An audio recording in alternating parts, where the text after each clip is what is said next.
Hello everyone, and welcome to a new episode of Gaming in the Wild, a video games podcast about games from the artistic, creative side of the tracks, from indie to AAA. My name's John, I'm your host, and this week in Reykjavik, as I'm recording this on a Thursday night, it's grey, it's been raining all day, summer seems to have left us. We're getting darkness at nights again, the darkness is back. So it's no longer midnight sun and closing the curtains counterintuitively to try and sleep. There is actually a little bit of darkness now. And during this dour, rainy period of our summer, I've had plenty of time for gaming. Since finishing Stray, which I covered last week and absolutely loved, it's just been living on. I think about it still all the time, even a week after completing it. I've been looking for the next game that I want to play. And I've been trying out a whole bunch of different games, just looking for the one that's going to catch my attention and become my main game. And so I'm going to talk through some of those games today. I've got 4 games to talk about in the intro, before moving on to the game that did catch my attention and become my main game. It's a game that I got on Games with Gold on the Xbox, so it was a game that I got for free, basically, as part of my Game Pass subscription. And it's a really interesting one. It's a strange little game. It's not what I expected in the best possible way. It's a 2018 game called Yoku's Island Express. So that's going to be the featured game of this episode. I had such good fun with it, and I'm looking forward to talking about it. It's actually currently on sale as well, so if you find yourself interested in Yoku's Island Express after my glowing review that is coming up, then grab it on sale. As I'm recording now, it's on sale for just a few dollars on all platforms. But before I got to Yoku's Island Express, I tried out a whole bunch of stuff. I've been meaning for quite a while to try out the Final Fantasy VII Remake. It's a game that I've been very curious to play. As someone that played the original Final Fantasy upon release, I played it back in 1998 when it came out in the UK. I remember that it had 4 CDs. It was the first PlayStation game to need 4 whole CDs and come in a double album case. And I played through that whole damn game, that long-ass JRPG game. I played through it, I beat some of the optional weapon fights, and got to the end of it. And it does have a sentimental place in my heart. It was one of those games like A Link to the Past and The Secret of Mana, that was like my introduction to RPG-style games. And so I was curious to try it now. You know, I don't love the modern Final Fantasy, but I've got such fond memories of playing this game that I have wanted to try the remake and at least see if I like it. And it's been an interesting time. It has hit a lot of nostalgia points like I had hoped. It's lovely to see those characters again. You know when you just haven't thought about something really for a long time, like Cloud with his big spikes of hair, and Tifa, his childhood friend, and Aerith, the strange flower girl, and Barrett, and all of these classic characters. And it's been more affecting than maybe I thought it would be to see them again. I've been recognizing music a lot. The score of Final Fantasy has been really polished up and reworked for this new version. And it's surprisingly true to the original in many ways, I would say. Like, I've had strange moments of remembering the style of gameplay, even though the original was this low-poly, top-down game, and the new one is a fully fleshed-out 3D world. It's remarkably true in feel and atmosphere to the original game, and I've had ups and downs with it. For example, Midgar, the city, looks absolutely beautiful. It's like a classic sci-fi dystopian city with a plate high above the ground where the upper crust live, and a slum town below the plate which is dark and shaded and full of trash that gets thrown down. And it looks absolutely beautiful in this version of the game. It's amazing to look out across the vistas that they've created. It's just a phenomenal looking game. It's so lovely to see that memorable setting just exploded from the original low poly graphics into this modern, shiny, panoramic style. And they've done a loving version of it. Same with the characters. The characters have been updated from... They just had like little grape heads with eyes on them.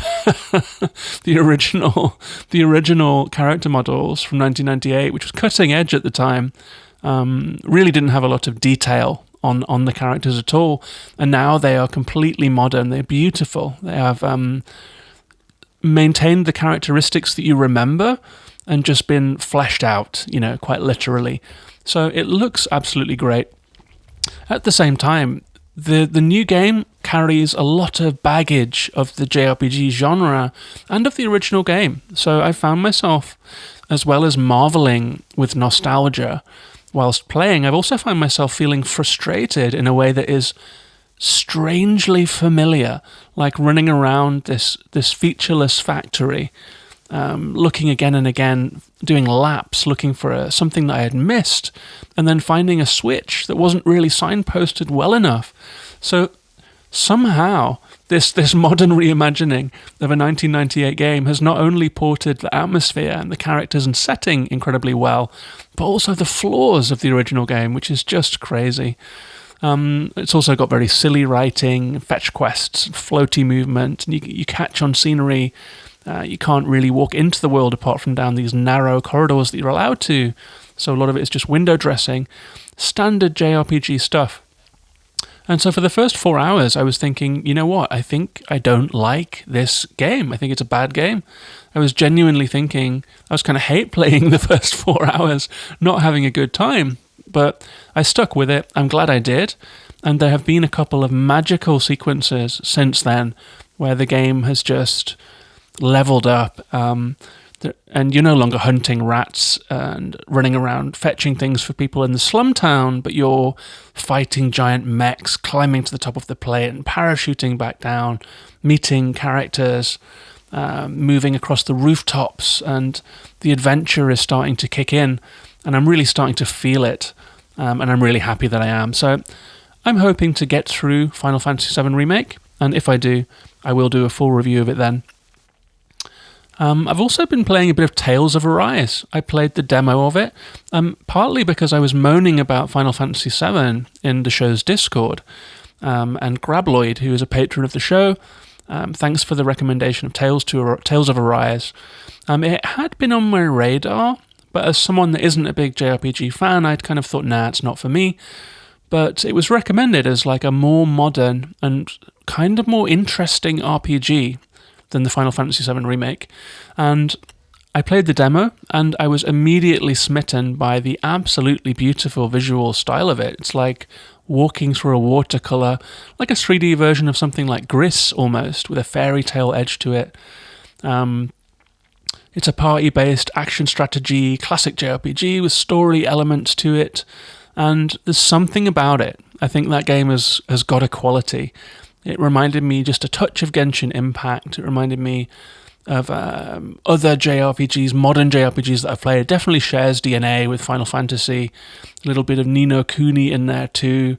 Like it's definitely of the JRPG genre with complex party-based action strategy combat. But it's just got that little extra magical quality that is making me curious. And after playing the demo, it's on half-price sale, so I picked it up for £25 on the PS5. It's got a dedicated PS5 version, and so I'm stocking up on JRPGs, it seems.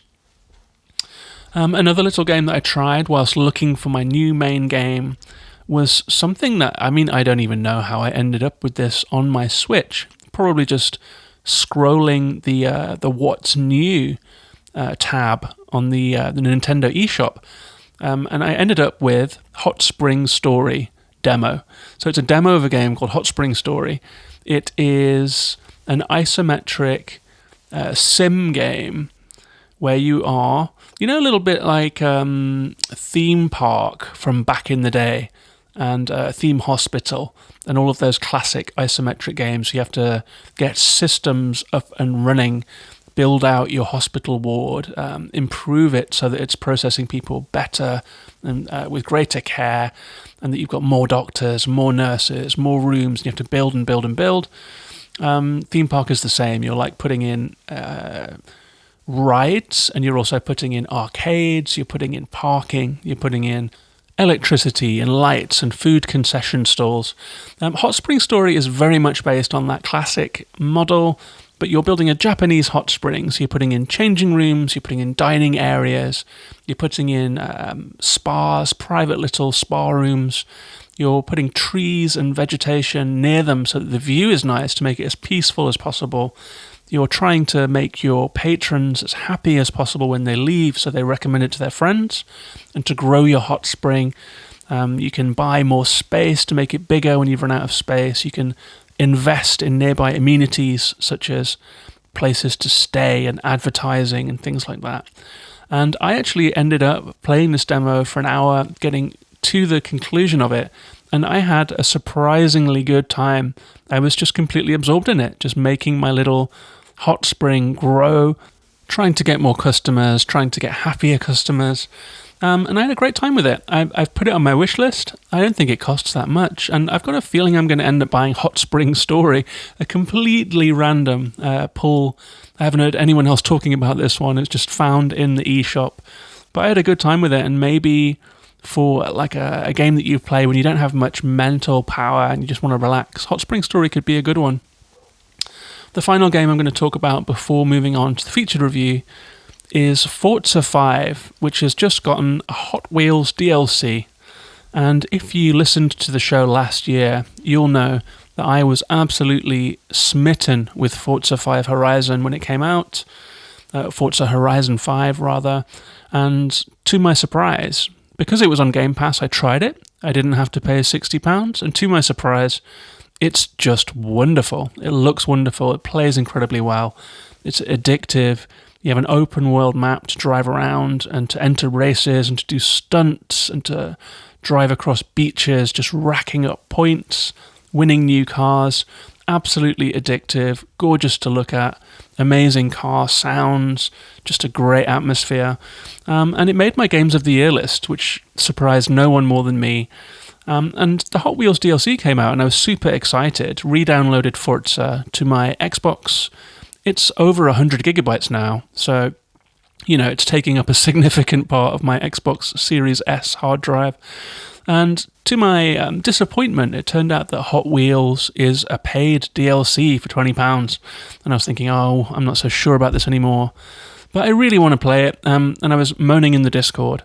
And the big Xbox fan of our show's community, Hopple, friend of the show, patron of the show, very generously PayPal'd me some cash and said, get yourself Hot Wheels, get yourself the DLC, play this game, and thank you for making the podcast. So big thanks to Hopple. That was such a nice gesture. And I have played a bit of the game, and straight away it took me back into that joyful, gleeful, like laughing, just pure enjoyment of playing Forza. It's a Hot Wheels game, so you are driving around improbable loop-the-loops and driving up on red tracks that lead up into the sky and getting new cars that are based on Hot Wheels toys. And so it's taken that Forza feeling and applied this fantastical toy element to it that is just wonderful. It works incredibly well. Some of the new tracks are just amazing, bouncing over desert and then up tracks, down steep slopes and through water, across ice. Just wonderful. It's such a well-made game. I think that the element of fantasy is actually a really nice playful touch. Forza is quite a playful game anyway, the Horizon series at least. And so it works really well to do this collaboration. I think it's a really nice collaboration, a really nice DLC. There is some new stuff in there. There is now G-force that's pushing down your car if you're driving near vertically and sometimes even upside down. The track twists over like Mario Kart. And it's just so fast that you can feel your hair being pushed back from the speed on the screen. It's got 4 new biomes. It's got all of that Forza gameplay of driving around to enter races and just discovering things in the open world. It's also got a couple of the downsides of Forza. The sycophantic radio DJs are back. There are some bugs like getting disconnected from the internet constantly, which I'm surprised hasn't been fixed by now. But overall, it's just wonderful. It's more Forza and it's different, really cool DLC. So thanks very much to Hopple for splashing for me to get the Hot Wheels DLC. I've really enjoyed my time with it so far, and I'm going to keep playing it, and let's see where it ends up. But before we move on to the featured review of the episode, let me just mention that this show is patron supported. I would like to say a big thank you to my latest patron, Dave Jackson. Thanks very much, Dave. Dave signed up for the $3 a month tier. Really appreciate that support. Really happy to have Dave joining the Discord. So thanks very much to Dave for being a patron. And you, dear listener, you are absolutely welcome to come and join us on Discord. To do so, you just sign up on Patreon for $1 a month or more. It's at patreon.com/gaminginthewild. There is also other ways to contribute to the show if you would like to show support. You can leave reviews on iTunes or Spotify. You can go to gaminginthewild.com to buy me a coffee. I'm never sure what that's called. And there is also a PayPal button for one-off tips if you would like to do so. I'm planning to upgrade some more of my stuff soon to try and make the show sound better. So if you're a regular listener, that's very much appreciated. And a big thank you to all of my existing patrons. That's patreon.com/gaminginthewild. And with that said, let's move on and talk about the featured game of this episode, Yoku's Island Express.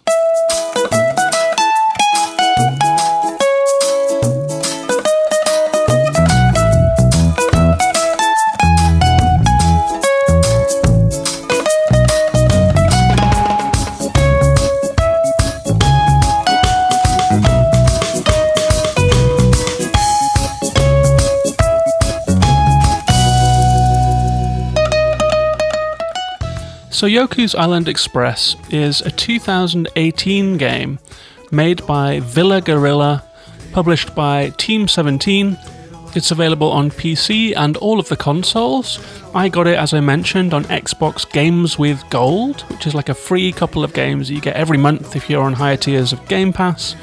But it's currently on a massive sale. It's $4 on PlayStation Store, $5 on Switch, and it's on sale in Europe as well, so it's £4 if you want to get it on the Switch, where it would be a good fit, I think. I of course played it on Xbox. It ran absolutely flawlessly, no bugs, no crashes, perfectly clean game. A real pleasure to play a game that is just so well done, well put together, completely finished, flawless in that respect. How Long to Beat has this game at 5.5 hours and up to 11 hours for completionists, so you can double the length of it if you want to. I finished it in 4 hours, so this is really rare. I think this might be the first time that I have ever beaten the mean time for a quick playthrough on Metacritic, so I've accidentally speedrun this game, and I've got a theory about why, which I will get to in a bit. Metacritic has it at an average of 83% across the formats, so it reviewed very well. It was nominated for 3 BAFTAs, Best Family Game, Best Indie Game, and Best Debut Game, which is high praise indeed. And the developers describe it like this. Meet Yoku, the pint-sized postman protagonist of Yoku's Island Express. Use a unique blend of pinball mechanics, platforming, and open-world exploration to unlock the secrets of Mokumana Island, help the locals, awaken ancient deities, and much more in this amazing tropical adventure. And my take on this one is that it's an original and clever combination of metroidvania and pinball game. You play a cute little beetle called Yoku. You run around, solve puzzles, push your little ball, talk to the island's denizens, and bop Yoku through brilliant pinball puzzles as you explore a wonderfully crafted tropical island. And this game has a tropical feeling, actually. It's very, very colourful, very lush, very nice visual style to it, and a very good mood, as you're probably hearing from the music. It's a breezy game. It's got that short hike kind of vibe to it. And it's like that from the start. The game starts when Yoku is rafting across the ocean, but is swept away by a giant wave, shipwrecked on the shores of a mysterious desert island. On the beach, they meet a postman who is retiring, and they thrust a satchel into Yoku's little beetle hands, and they say, "Hey, you're the new postman. I'm glad you're here. Welcome. I'm leaving. Things have been crazy on this island. Everything's going nuts, and I'm out of here. Good luck with your new job." And Yoku is like, okay, whatever, man. Straps on the satchel. And Yoku is like a tiny little pink beetle, little antenna, 6 little legs, and rattles along, pushing a ball, pushing a marble, like a stag beetle, or like a dung beetle, pushing along a ball, and is kind of roped to the ball, which will come in very useful because of the aforementioned pinball mechanics. So that's where the game begins. It begins on a beach, it begins on an island with crashing sea, nice sound effects, clear blue sky. You push your little ball across the beach and into a forest. And it's all very much like Ori. It reminded me a lot of the Ori games, except you know how Ori is kind of fantastical, lots of purples, lots of deep pastels, lots of pinks, lots of darkness, and neon mossy green. It's a very fantastical, mysterious kind of game. Imagine if it, instead of being set in a mournful Disney forest, Ori was a happy game with the atmosphere of Spyro the Dragon, just running around talking to cartoon creatures instead. But it has some gameplay similarities that bring Ori to mind. And you quickly discover that the island is super fun. It's very vertical. It has lots of different biomes, a lush forest, a snowy mountain, a bug hive, caves, a massive waterfall that sweeps down the middle of the island, all sorts of places to explore, and different kinds of animals live all over the island, and they all have a bit of chat for you. Some of them ask for favours or ask you to do jobs. You meet a couple of rabbits who are like, could you scare away these little ash creatures that have us pinned in and trapped here? And you drop off a little ledge, and I was very surprised at this point in the game.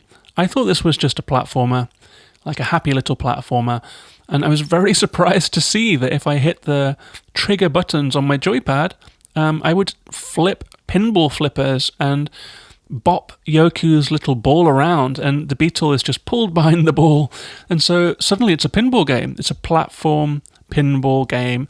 There are puzzles using pinball flippers. You have to flip up onto platforms, you have to trigger switches, all of the trappings of a pinball table, but made in the visual style of whatever biome you're in.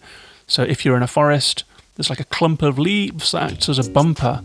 And before I knew it, I was just flipping little Yoku around the screen and just smiling broadly with this breezy music in the background, just marveling at what an odd combination of elements this game has, and just how well it was working right off the bat.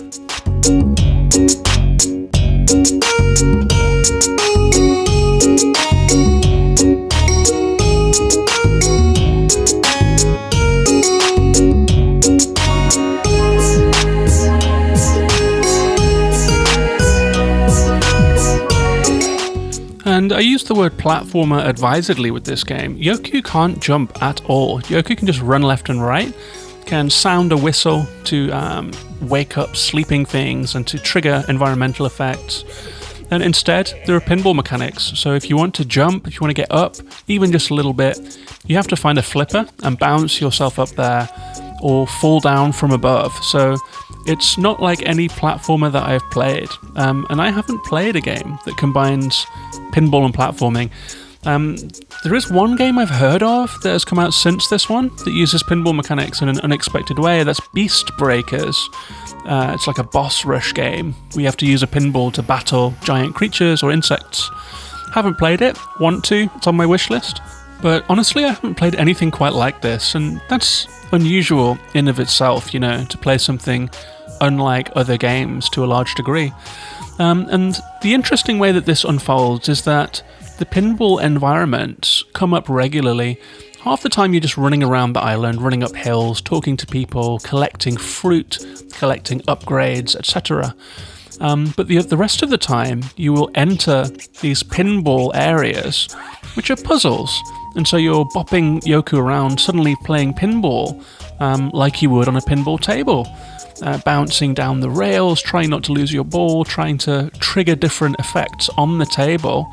And it's just absolutely wonderful. Each little pinball arena is a puzzle. Some of them are like multi-room puzzles where you bounce, you open one room, suddenly you're in the next one, and then you're in the next one, and they climax somehow with an especially hard puzzle or an especially interesting moment And I never got stuck once on the puzzles of Yoku's Island Express, which says a lot for the game. I found it incredibly intuitive to figure out exactly what I was supposed to be doing in any given time, in any given puzzle. Throughout the entire game, it was just joyful. Just one of those games that you just zip through, having a great time. And there's nothing bad, there's no moments of frustration, there's no frowning, no head scratching, no looking up solutions. I absolutely love it when that happens, when you play something and just smile all the way.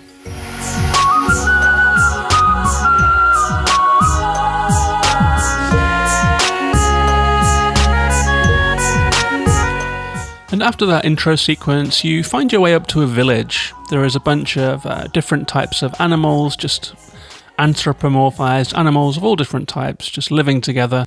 And of course, there is something wrong. There is a bit of tension on the island. The godlike creature that looks over the island, very much like the nature guardians of Ori, has been put to sleep and put under a curse. And you have to find out what's going on. As the new postmaster of this island, you have to run around the island, deliver messages to people, find the elders of the different tribes and get them to come to the village to figure out what's up and to fix the problem. It's one of those games where there is a map that is uncovered as you travel, so it's a fogged out map, and at the village 3 pins go into your map in different corners of the island, all fogged out, and you just have to walk towards them, so all you really have is a direction to head in, and on your way there you will have to solve puzzles, you will have to do pinball tables, do traversal puzzles, find your way around these tangled one-way environments, quite linear at times, but in a really fun way, much like Ori. Find your way to the elders, and that's your quest. So off you go, out into the snowy peaks and the crystal caves and lush forests of this island to find the village elders and to try and set things right.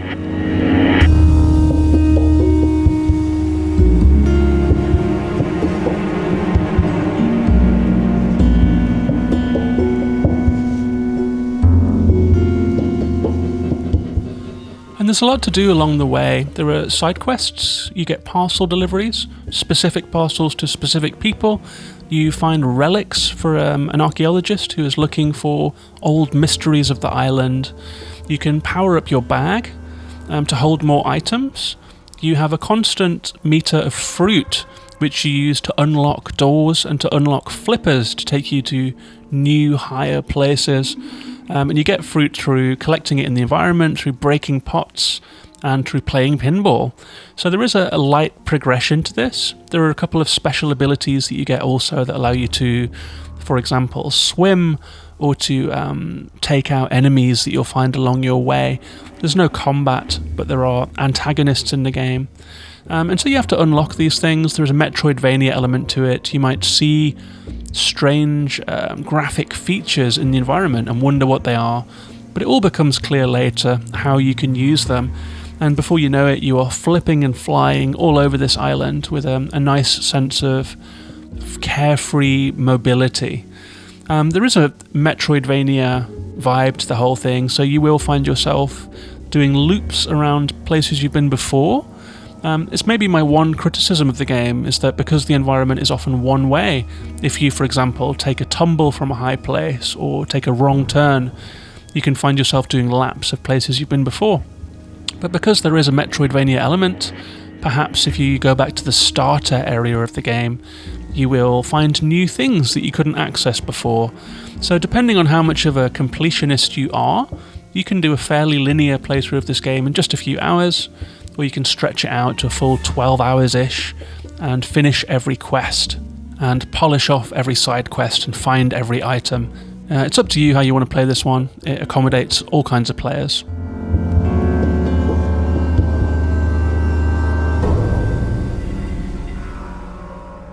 And I actually really enjoyed the way that this game progresses and opens up as you play. There is a fast travel system that is unlike anything that I've kind of seen in this kind of game. It's called the Beeline, and you have to unlock it as you progress. It will fly you, will fling you over large parts of the island. There is an interactive element to it, in that when you land in a catapult, you have to press a button to flick yourself to fly in which direction you want to fly in. It's a little bit like the Death Stranding zip lines. If you've played Death Stranding, you can kind of use it to fly over the entire island. It's a little bit like a tube system for this island with a few different lines that will take you to different places. There are also some notes of, I would say, Hollow Knight, mostly because of the bug theme. I think a 2D bug-related metroidvania with a map that unfogs as you explore can't help but be compared to Hollow Knight a little bit. There are also many, many notes of Ori and the Will of the Wisps and Ori and the Blind Forest in the cuddliness of the characters and the childlike kids' TV feeling of the whole thing. It's a little Disney-like. Definitely some notes of Spyro the Dragon, I would say, in the joyful, colourful vibe of the whole thing, and the great music. It's a game to just get lost in and have a good time in. So I had a really good time with this one. I would say the positives of Yoku's Island Express are the great visuals, the lovely, breezy, jolly soundtrack. It's a nice mood all around. The biomes were really distinctive. They were all really fun. And it wasn't just like a fireland and an iceland. They were all pretty distinctive and really enjoyable, and the characters that were there seemed to belong there. Really, really fun moving through this game. It's just a real pleasure. The moment-to-moment gameplay is great. The pinball implementation is really nice. It's just very ingenious. I played Pinball Dreams and Pinball Fantasies on the Amiga when I was a kid, and I haven't played a pinball game since then, so it was waking up something inside of me to play a pinball game again. I think that's maybe why I got a little bit of childhood nostalgia playing this game. The puzzles are incredibly intuitive, very clear, very readable from cues without that much guidance, although the game does teach you very well what you should be doing. It's perfectly tutorialized, minimally but perfectly tutorialized, and it's just very clear. It's very good design. I found that I was in mind meld with what I was supposed to be doing. Like, I understood what the developers were trying to give me in a way that's quite rare. I think the last time that happened was in the game The Pedestrian, which is a really cool puzzle game where I just felt like I was in lockstep with the intention of the developer in the most positive way. It's also full of nice touches. There are really funny and spectacular moments where like a big on-screen animation happens that might take you a little bit by surprise, like a big change to the environment or a big change in a character, something blasting off, something collapsing. They're pretty graphically interesting moments, like more than I would expect from a game of this type, I'll say that. So there were some nice surprises along the way. It felt like finishing a big quest always ended with something worthwhile. There were a couple of really ingenious and enjoyable boss fights in a pinball format, if you can imagine that, with some multi-ball and things like that just came out of nowhere. I felt like this game was surprising me quite a lot. There are also loads of secrets to find. There are those kind of invisible walls where you run into the wall and it turns out that it's a hidden cavern, so you can find things everywhere, and your curiosity is usually rewarded in this game. I would say that it incentivizes your curiosity in a way that I really like. If you go looking, you will usually find. The game's a really nice size. The map is a nice size. The game doesn't outstay its welcome. It has loads of secrets for those who want to keep playing after the credits. In fact, it's a little bit like one of those games that has the credits halfway through the game. And there's a whole second half if you want to keep playing. In terms of negatives, the only downsides are you can find yourself wandering around if you get lost. The map isn't perfect. Sometimes you'll head for a pin and find that there is a wall between you and it, and you have to take a huge circle around through an obscure one-way system to get there. So you can find yourself banging your head against the wall just occasionally. Sometimes you take a long fall and you end up in a completely different biome, kind of back to square one. You have to work your way through areas that you've already been through because it's such a vertical environment, and you can take a long drop if you take a wrong turn or hit the Yoku's ball wrong with a flipper. I would say that a couple more abilities would have been nice. For example, powering up your ball to smash through boulders or something like that would have been really cool. There is only really the vacuum, the swimming, and a hookshot mechanic. I felt like there could have been more, just a couple more things just to reward you for big quests with more abilities. Would have been really nice, but what's here is really good. Overall, this is a beautifully made game, honestly. There's nothing really wrong with it outside of those couple of quibbles that I have. I don't really have a bad word to say about it. It's pure fun. A lovely little video game on deep sale now. I absolutely recommend that you pick this up. It's under £5, euros or dollars on Switch and PlayStation. I think it's the best cheap sale game you'll get all year. Absolute riot. That's Yoku's Island Express.